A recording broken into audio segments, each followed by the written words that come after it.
Chapter 10 Night Operations Introduction. The mechanical operation of an airplane at night is no different than operating the same airplane during the day. The airplane does not know if it is being operated in the dark or bright sunlight. It performs and responds to control inputs by the pilot. The pilot, however, is affected by various aspects of night operations and must take them into consideration during night flight operations. Some are actual physical limitations affecting all pilots, while others, such as equipment requirements, procedures, and emergency situations, must also be considered. According to Title 14 of the Code of Federal Regulations, 14 CFR, Part 1, Definitions and Abbreviations, night is defined as the time between the end of evening civil twilight and the beginning of morning civil twilight. To explain further, morning civil twilight begins when the geometric center of the sun is 6 degrees below the horizon and ends at sunrise. Evening civil twilight begins at sunset and ends when the geometric center of the sun reaches 6 degrees below the horizon. For 14 CFR Part 61 operations, the term night refers to 1 hour after sunset and ending 1 hour before sunrise. As 14 CFR Part 61 explains that between those hours no person may act as pilot in command, PIC, of an aircraft carrying passengers unless within the preceding 90 days that person has made at least 3 takeoffs and 3 landings to a full stop during that night period. Night flying operations should not be encouraged or attempted except by certificated pilots with knowledge of and experience in the topics discussed in this chapter. Night vision. Generally, most pilots are poorly informed about night vision. Human eyes never function as effectively at night as the eyes of animals with nocturnal habits, but if humans learn how to use their eyes correctly and know their limitations, night vision can be improved significantly. The brain and eyes act as a team for a person to see well. Both must be used effectively. Due to the physiology of the eye, limitations on sight are experienced in low light conditions, such as at night. To see at night, the eyes are used differently than during the day. Therefore, it is important to understand the eye's construction and how the eye is affected by darkness. Innumerable light-sensitive nerves called cones and rods are located at the back of the eye or retina, a layer upon which all images are focused. These nerves connect to the cells of the optic nerve, which transmits messages directly to the brain. The cones are located in the center of the retina, and the rods are concentrated in a ring around the cones. Figure 10.1. The function of the cones is to detect color, details, and faraway objects. The rods function when something is seen out of the corner of the eye or peripheral vision. They detect objects, particularly those that are moving, but do not give detail or color, only shades of gray. Both the cones and the rods are used for vision during daylight. Although there is not a clear-cut division of function, the rods make night vision possible.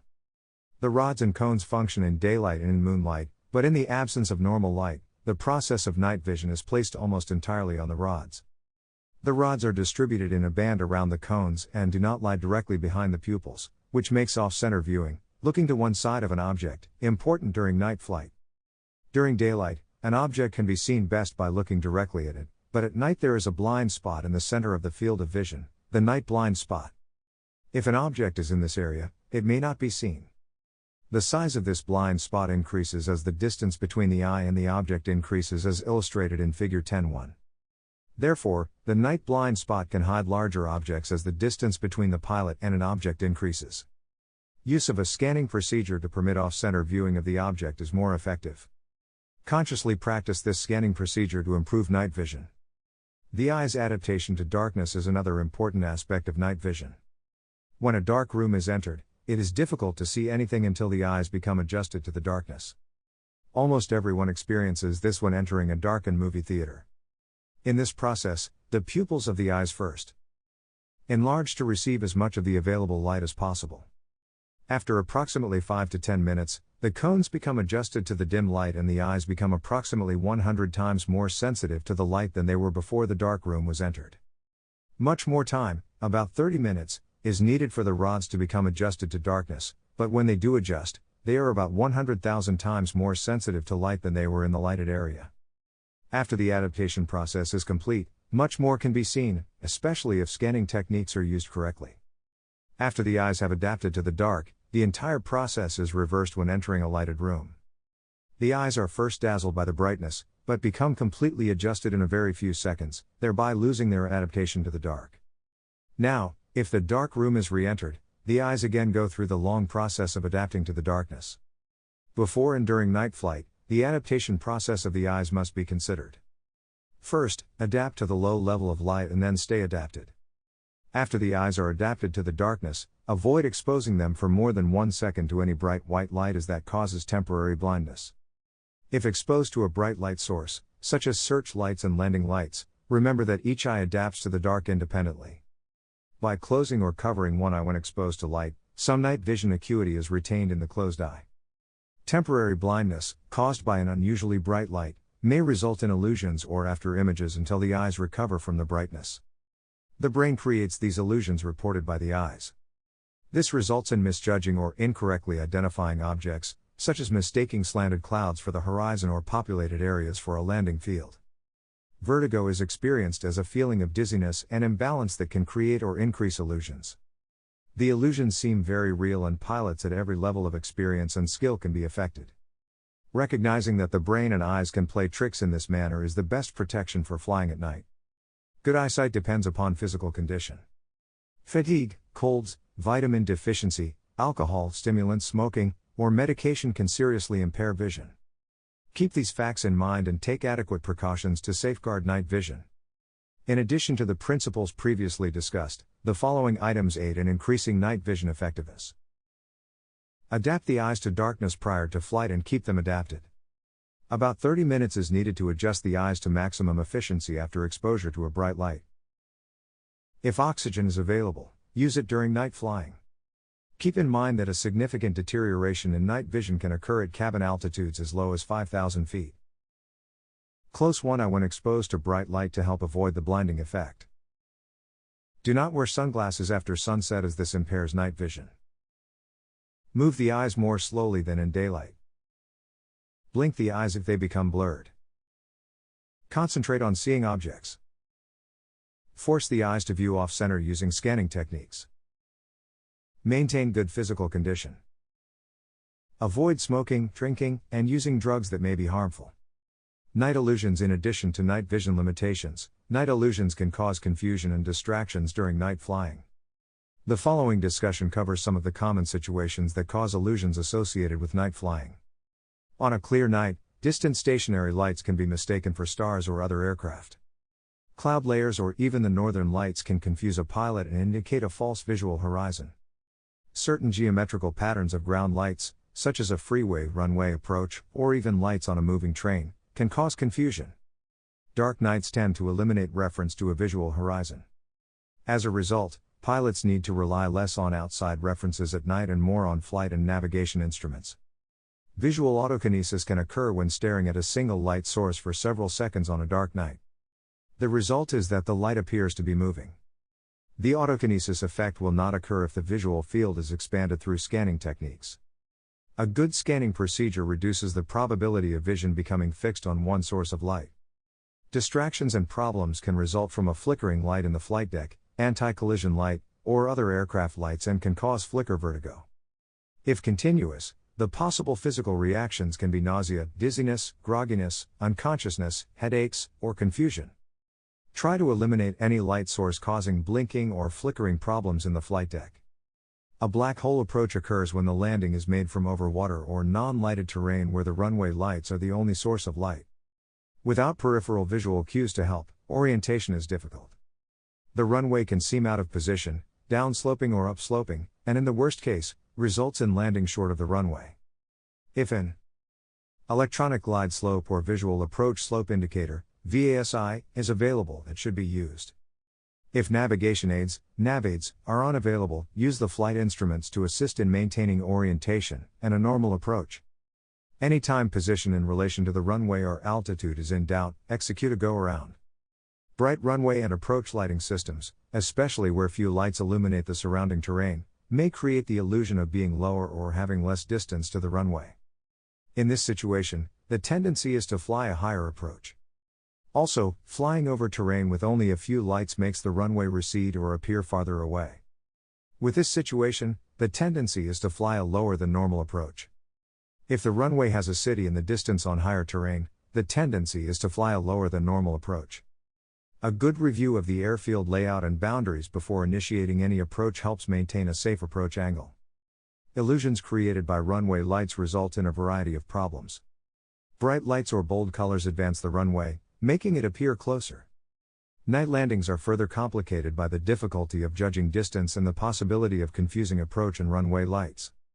For example, when a double row of approach lights joins the boundary lights of the runway, there can be confusion where the approach lights terminate and runway lights begin. Under certain conditions, approach lights can make the aircraft seem higher in a turn to final than when its wings are level.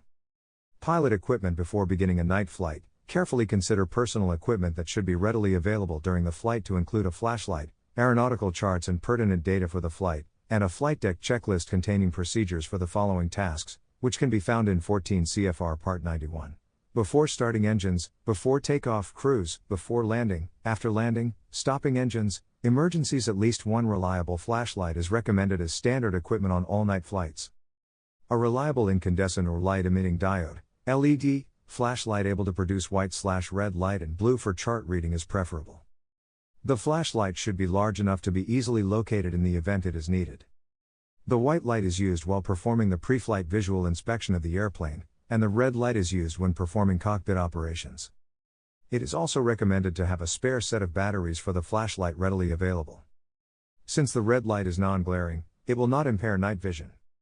Some pilots prefer two flashlights, one with a white light for pre-flight and the other a penlight type with a red light. The latter can be suspended by a string from around the neck to ensure the light is always readily available. One word of caution: if a red light is used for reading an aeronautical chart, the red features of the chart will not show up.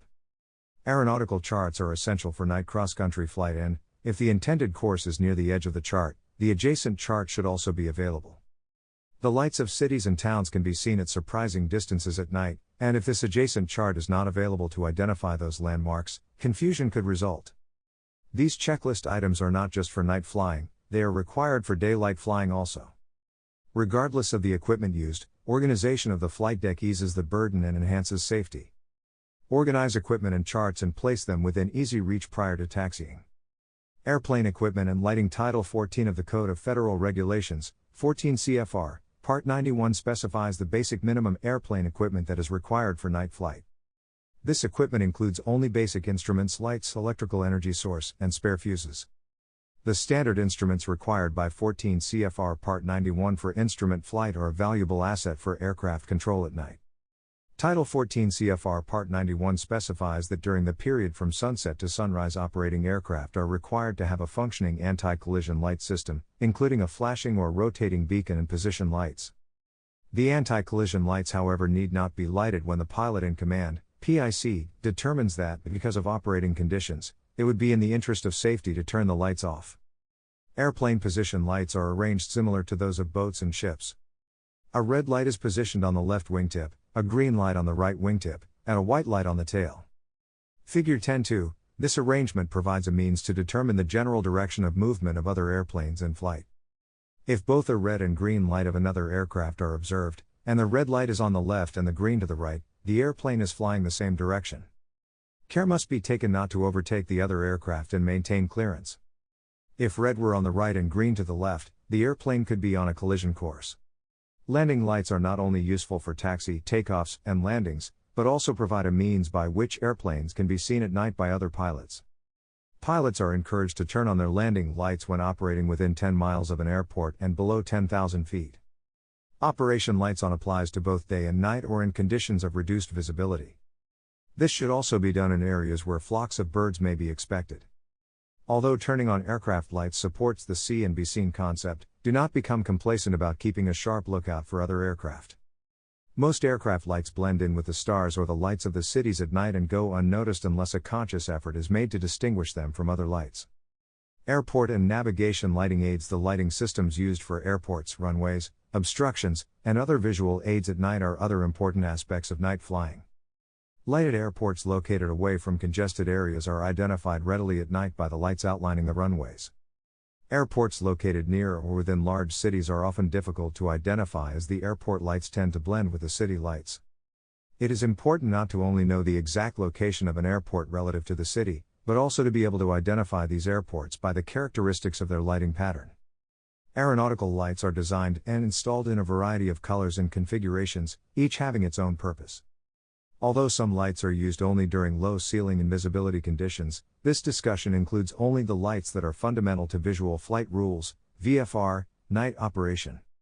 It is recommended that prior to a night flight, and particularly a cross-country night flight, that a check of the availability and status of lighting systems at the destination airport is made.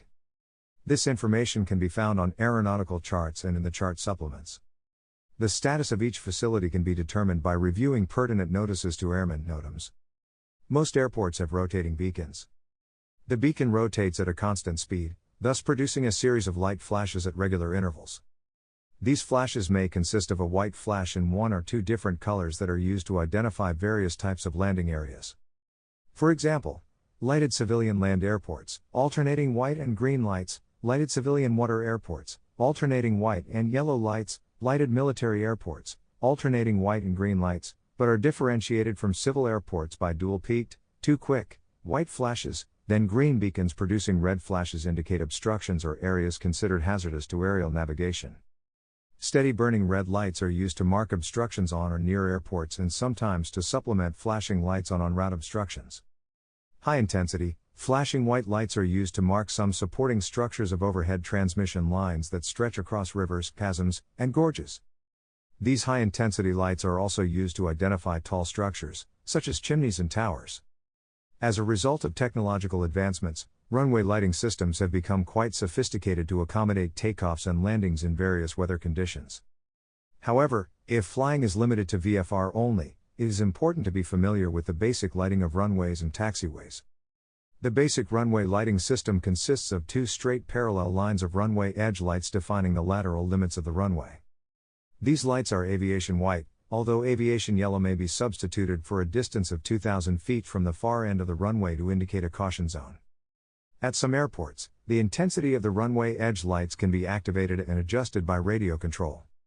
The control system consists of a 3-step control responsive to 7, 5, and/or 3 microphone clicks. This 3-step control turns on lighting facilities capable of either 3-step, 2-step, or 1-step operation. The 3-step and 2-step lighting facilities can be altered in intensity, while the 1-step cannot. All lighting is illuminated for a period of 15 minutes from the most recent time of activation, and may not be extinguished prior to end of the 15-minute period. Suggested use is to always initially key the mic 7 times. This assures that all controlled lights are turned on to the maximum available intensity. If desired, adjustment can then be made, where the capability is provided, to a lower intensity by keying 5 and/or 3 times.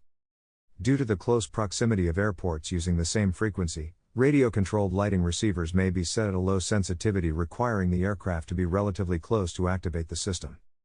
Consequently, even when lights are on, always key the mic as directed when overflying an airport of intended landing or just prior to entering the final segment of an approach. This assures the aircraft is close enough to activate the system and a full 15-minute lighting duration is available. The length limits of the runway are defined by straight lines of lights across the runway ends. At some airports, the runway threshold lights are aviation green, and the runway end lights are aviation red. At many airports, the taxiways are also lighted. A taxiway edge lighting system consists of blue lights that outline the usable limits of taxi paths. Training for night flight. Learning to safely fly at night takes time and your proficiency will improve with experience. Pilots should practice the following maneuvers at night and acquire competency in straight and level flight, climbs and descents, level turns, climbing and descending turns, and steep turns. Practicing recovery from unusual attitudes should only be done with a flight instructor. Practice these maneuvers with all the flight deck lights turned off, as well as on. This blackout training simulates an electrical or instrument light failure. Include using the navigation equipment and local nav aids during the training. In spite of fewer references or checkpoints, night cross-country flights do not present particular problems if pre-planning is adequate. Continuously monitor position, time estimates, and fuel consumed. Use nav aids, if available, to assist in monitoring en route progress. Preparation and pre-flight night flying requires that pilots are aware of, and operate within, their abilities and limitations. Although careful planning of any flight is essential, night flying demands more attention to the details of pre-flight preparation and planning. Preparation for a night flight includes a thorough review of the available weather reports and forecasts with particular attention given to temperature/dew point spread. A narrow temperature/dew point spread may indicate the possibility of fog. Emphasis should also be placed on wind direction and speed, since its effect on the airplane cannot be as easily detected at night as during the day. On night cross-country flights, select and use appropriate aeronautical charts to include the appropriate adjacent charts. Course lines should be drawn in black to be more distinguishable in low light conditions. Note prominently lighted checkpoints along the prepared course. Rotating beacons at airports, lighted obstructions, lights of cities or towns, and lights from major highway traffic all provide excellent visual checkpoints. If a global positioning system, GPS, is being used for navigation, ensure that it is working properly before the flight. All necessary waypoints should be loaded properly before the flight, and the database should be checked for accuracy prior to taking off and then checked again once in flight. The use of radio navigation aids and communication facilities add significantly to the safety and efficiency of night flying. Check all personal equipment prior to flight to ensure proper functioning and operation. All airplane lights should be checked for operation by turning them on momentarily during the pre-flight inspection. Position lights can be checked for loose connections by tapping the light fixture. If the lights blink while being tapped, determine the cause prior to flight. Parking ramps should be checked with a flashlight prior to entering the airplane. During the day, it is quite easy to see stepladders, chuck holes, wheel chocks, and other obstructions, but at night, it is more difficult, and a check of the area can prevent taxiing mishaps. Starting, taxiing, and run up once seated in the airplane and prior to starting the engine, arrange all items and materials to be used during the flight so they will be readily available and convenient to use. Take extra caution at night to assure the propeller area is clear. Turning the rotating beacon on, or flashing the airplane position light serves to alert persons nearby to remain clear of the propeller. To avoid excessive drain of electrical current from the battery, it is recommended that unnecessary electrical equipment be turned off until after the engine has been started. After starting the engine, and when ready to taxi, turn the taxi or landing light on. Be aware that continuous use of the landing light with revolutions per minute, RPM, power settings normally used for taxiing may place an excessive drain on the airplane's electrical system. Also, overheating of the landing light is possible because of inadequate airflow to carry the heat away. Use landing lights only as necessary while taxiing. When using lights, consideration should be given to not blinding other pilots. Taxi slowly, particularly in congested areas.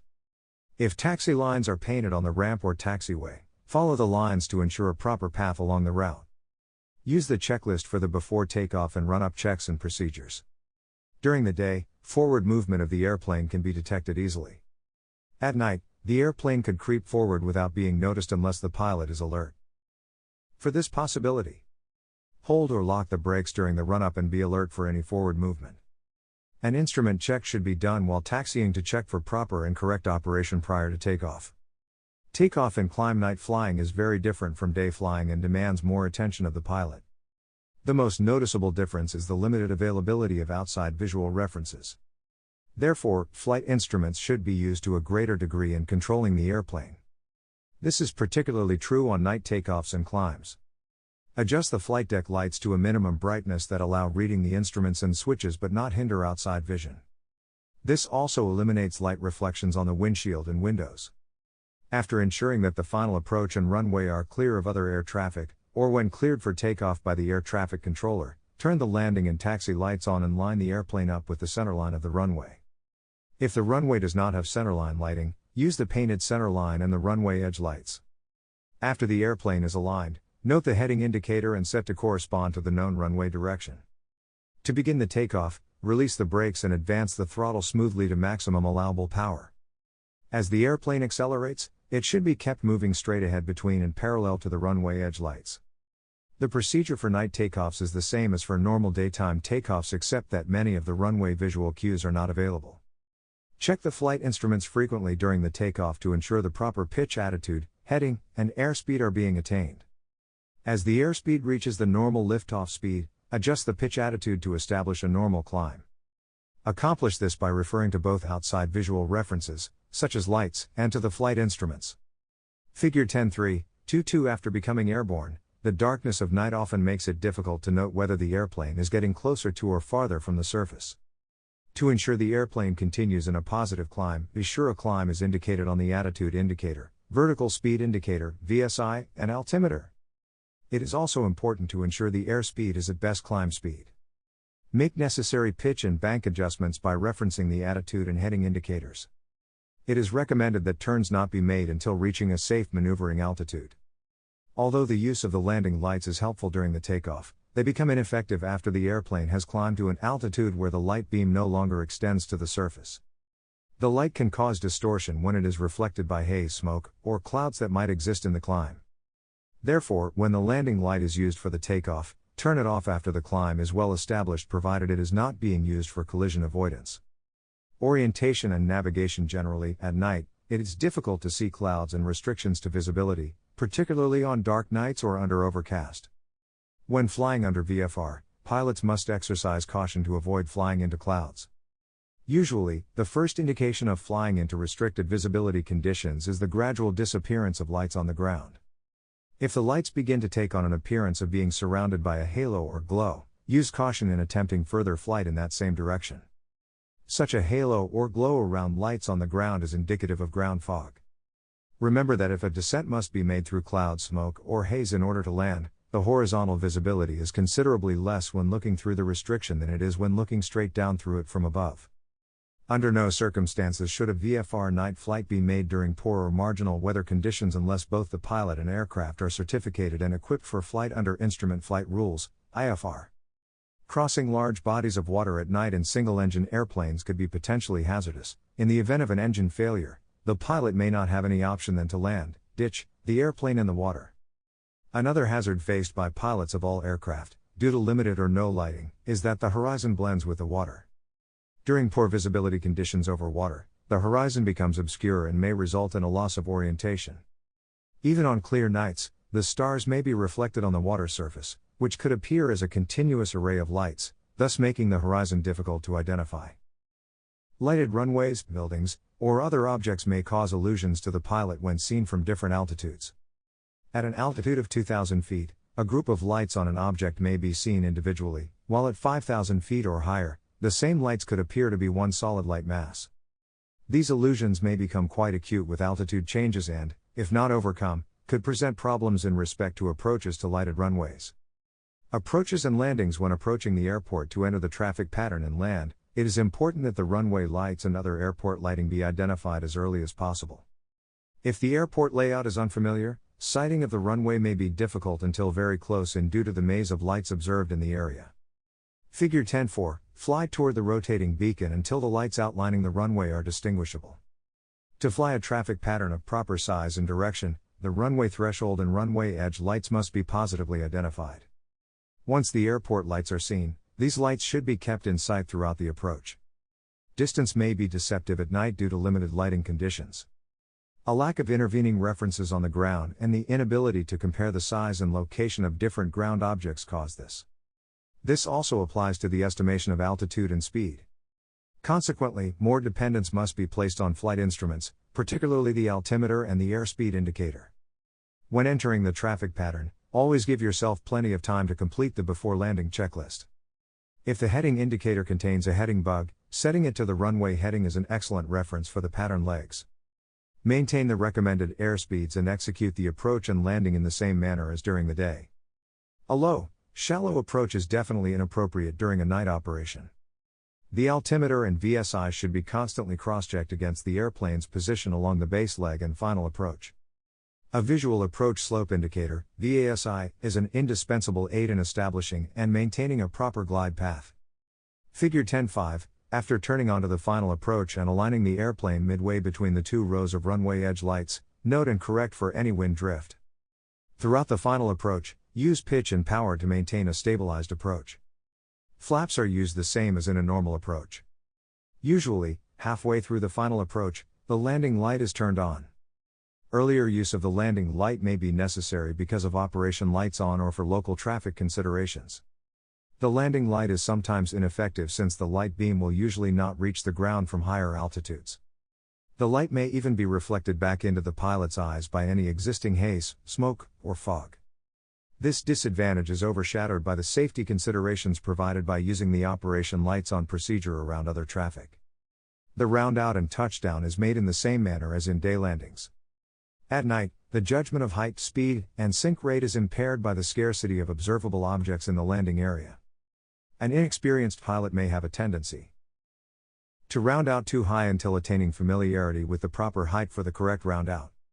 To aid in determining the proper round out point, continue a constant approach descent until the landing lights reflect on the runway and tire marks on the runway can be seen clearly.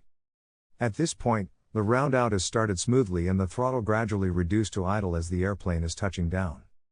Figure 10.6, during landings without the use of landing lights, the round out may be started when the runway lights at the far end of the runway first appear to be rising higher than the nose of the airplane. This demands a smooth and very timely round out and requires that the pilot feel for the runway surface using power and pitch changes, as necessary, for the airplane to settle slowly to the runway. Blackout landings should always be included in night pilot training as an emergency procedure. Night emergencies. Perhaps the greatest concern about flying a single-engine airplane at night is the possibility of a complete engine failure and the subsequent emergency landing. This is a legitimate concern, even though continuing flight into adverse weather and poor pilot judgment account for most serious accidents. If the engine fails at night, there are several important procedures and considerations to keep in mind. They are as follows. Maintain positive control of the airplane and establish the best glide configuration and airspeed. Turn the airplane towards an airport or away from congested areas.